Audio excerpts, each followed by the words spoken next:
Welcome back everyone, my name is Lee from Lee's Kitchen. Today we're making salsa and I'm going to show you my favourite recipe and how easy it is to make it.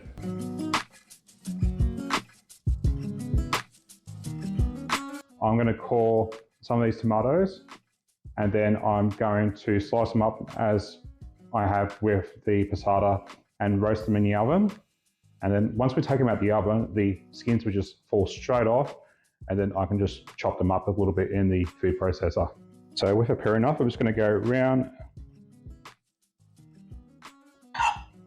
the core of the tomato. You know, if you work in food service like I do, you probably should have stole your tomato core from work, but I didn't think about that. Well, I would have borrowed it anyway.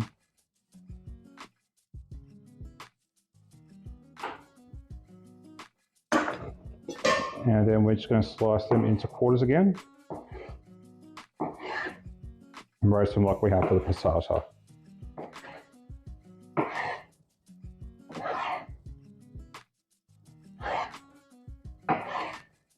All right, that's the second tray done. Let's get them into the oven. We're going to bake them for about 45 minutes until they're nice and soft and it looks like all the water's actually evaporated.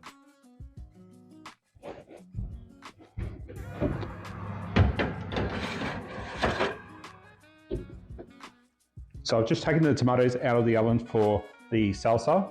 So what I'm going to do is I'm going to cover them with a tea towel, let them cool completely, and then I'm going to peel the skins off.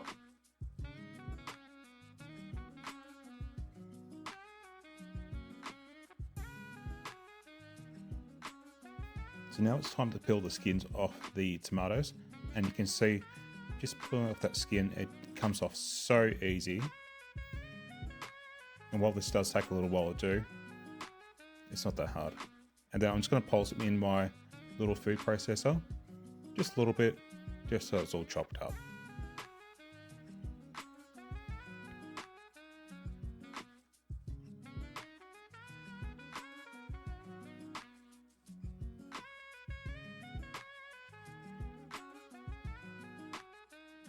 So after I processed all my tomatoes, I decided I'm just going to do this another day. So after I processed these, I went and put them in the fridge, and now we're going to make the actual salsa.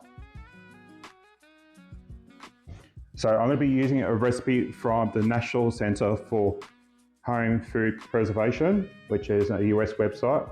We don't have many canning websites here in Australia, so I use this all the time. I like this recipe because it uses lime juice rather than vinegar to actually process the salsa. So the recipe makes between 16 and 18 pints of salsa. Now, I'm not going to go through that much in a year since I live by myself. So I have calculated how much salsa I can make with this tomatoes that I've done here. And I've basically divided up everything. So I know how much of everything to cut up, and then we're going to make our salsa. So firstly, I need 3/4 cup of onion.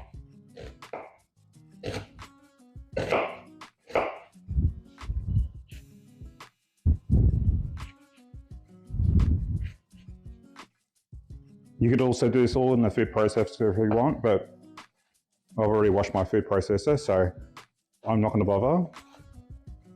I did pulse my tomatoes in the food processor though. Perfect. Then we're going to need 1/2 cup of capsicum or pepper. So I'm just going to use this red capsicum or bell pepper that I had in the fridge.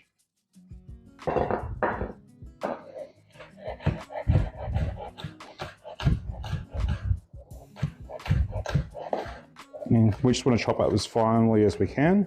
So it's a 1/2 cup of peppers. And then I'm just going to cut up a jalapeno. I'm going to take the seeds out because I don't like it too spicy. Use a spoon, take that membrane out.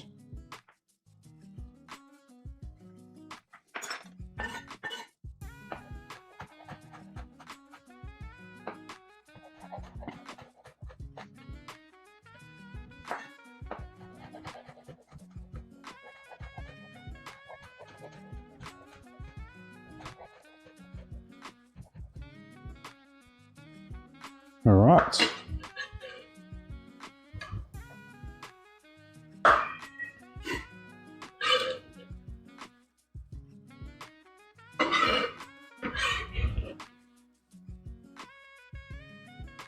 So I'm just going to add just a little tiny bit of oil. Really important when you're canning to minimize how much fats that you use.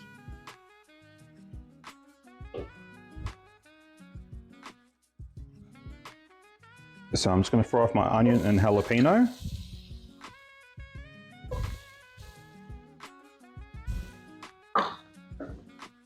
And the capsicum. And garlic.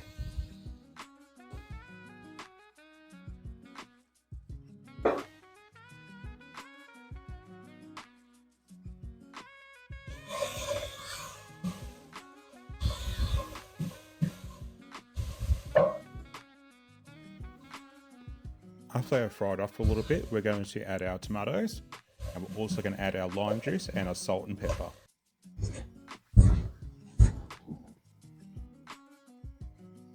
And then we're going to cook that for 10 minutes, and then we're going to add our coriander or cilantro, our oregano, and our cumin to the pot, stir and cook for another 20 minutes. All right, so now it's been half an hour cooking on the stove. Now we're ready to jar it up. So we're going to fill it to 1/2 inch headspace.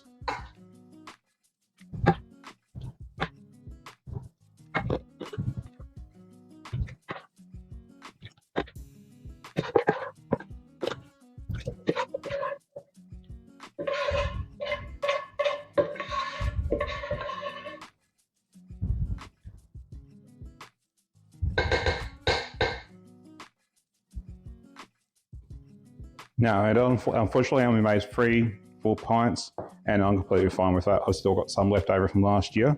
So first we're just going to debubble. I'm going to have to top this one up.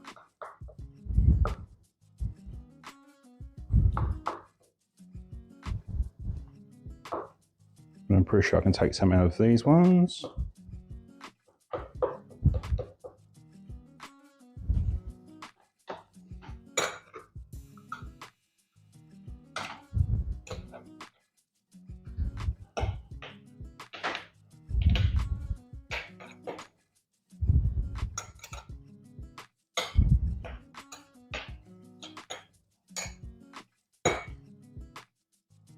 All right, and I've got my debubble tool.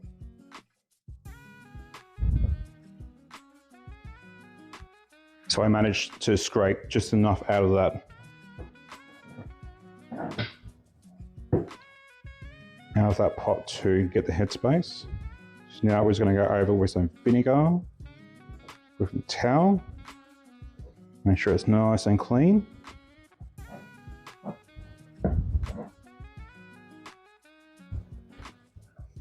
And then we're going to put our lid. So we use the single piece lids here, then the 2-piece.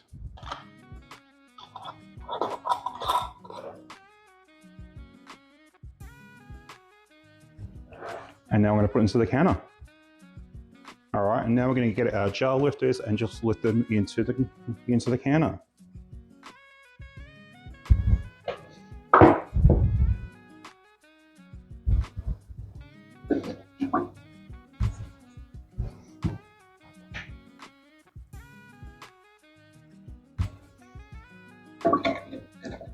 Now we're going to put the lid on.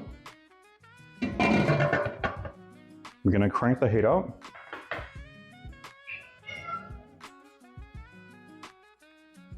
So now I have my barbecue thermometer here. So this is what I use for my smoker and everything. And now what I'm going to do is I'm going to put the probe into the steam hole here. And what that's going to do is it's going to read the temperature of the steam in the actual canner. Once this reaches 100 degrees and doesn't go up any further, that'll indicate that it's full steam and that it's all at boiling point. Once it reaches 100 degrees, then we start processing for 15 minutes.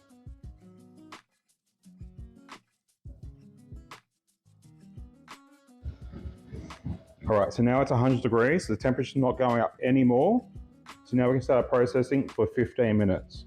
At this time, we can reduce the heat just a little bit, making sure it maintains at 100 degrees still.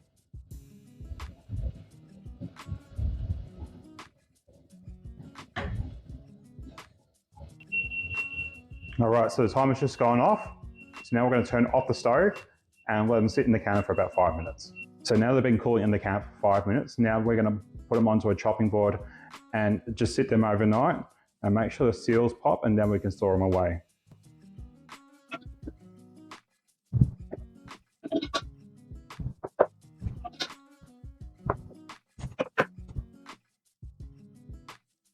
So if you like this video, don't forget to give it a good old like. And if you want to see more, don't forget to subscribe. Thanks for watching.